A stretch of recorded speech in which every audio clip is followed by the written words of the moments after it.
Assalamualaikum warahmatullahi wabarakatuh. Perkenalkan, nama saya Rindi dari kelas manajemen 224A. Di sini saya akan sedikit memaparkan materi berkait dengan PPh final.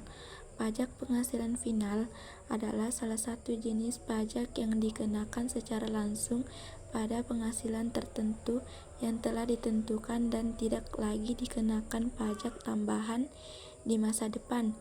Di sini ada berikut penjelasan lengkap dari PPh final. Yang pertama itu ada konsep dasar. PPh final dikenakan pada penghasilan tertentu yang sudah ditetapkan sebagai PPh final oleh undang-undang. Dan yang kedua ada jenis-jenis penghasilan.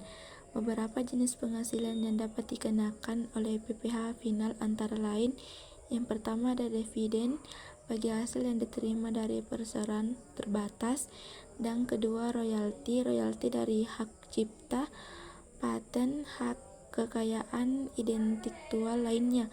Dan yang ketiga ada hadiah yang diterima dari undian atau sayembara. Dan yang keempat ada penghasilan dari usaha tertentu seperti penghasilan dari usaha rental, komisi agen, dan lain-lain. Dan yang ketiga itu ada tarif pajak. Tarif PPh final bervariasi tergantung pada jenis penghasilan yang diterima. Misalnya untuk dividen tarifnya adalah 10%, sementara untuk royalti tarifnya adalah 15%. Nah, yang keempat itu ada tidak dapat dikreditkan. Pajak yang sudah dibayar sebagai PPh final tidak dapat dikreditkan atau dikurangi dari pajak penghasilan yang harus dibayar di masa mendatang. Nah, yang kelima itu ada kebijakan pelaporan.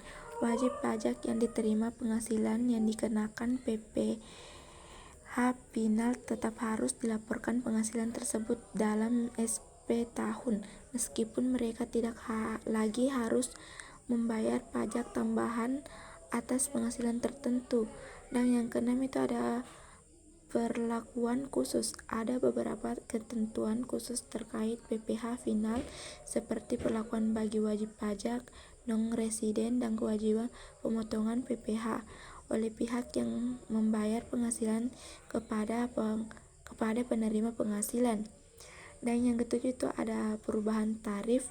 Tarif PPh final dapat berubah sesuai dengan kebijakan perpajakan yang berlaku. Oleh karena itu, penting untuk menentu perkembangan terbaru dalam